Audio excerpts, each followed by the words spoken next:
बिस्मिल्लाहिर्रहमानिर्रहीम। अस्सलाम वालेकुम। मैं हूँ खालिद लोधी लंदन से। अवामी इनकलाबी मार्च, जिसको कि हकीकी आज़ादी मार्च का नाम दिया गया है, लिबर्टी चौक लाहौर से इमरान खान की क़यादत में शुरू हुआ था। अब गुजरांवाला से आगे रवां दवां हुआ जाता है। यकीन जानिए कि अब अवाम अपना फ़ैसला दे चुके हैं।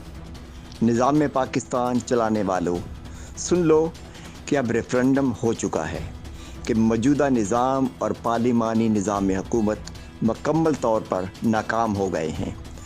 दो ख़ानदानों की हुक्मरानी ने यह साबित कर दिया है कि मुमलिकत पाकिस्तान में करप्ट माफिया तमाम कौमी इदारों की तबाही और बर्बादी का बायस बना है। और फिर हाउस ऑफ शरीफ और हाउस ऑफ जरदारी ने दोनों हाथों से कौमी दौलत लूटी है।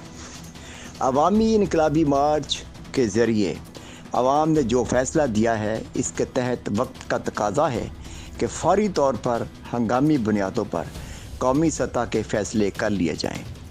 निज़ाम बदलने की इब्तिदा करते हुए मुमलिकत पाकिस्तान में सदारती निज़ाम हुकूमत का निफाज करते हुए इमरान खान को बाख्तियार सदर मुमलिकत बना दिया जाए और इनके साथ मशीरों और ब्यूरोक्रेट्स की एक टीम फ़राहम करने की गर्ज से इस्टेब्लिशमेंट के इदारे को अपना कौमी किरदार अदा करना चाहिए।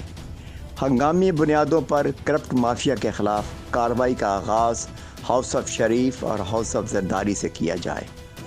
लूटी हुई कौमी दौलत इनसे वापस लेकर कौमी ख़जाने में जमा करवाई जाए।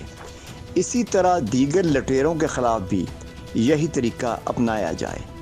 कौमी इंतखाबात के इनकाद पर भारी सरमाया कौमी ख़जाने से खर्च करने की बजाय हंगामी बुनियादों पर फ़ौरी तौर पर निज़ाम की तब्दीली को यकीनी बनाया जाए।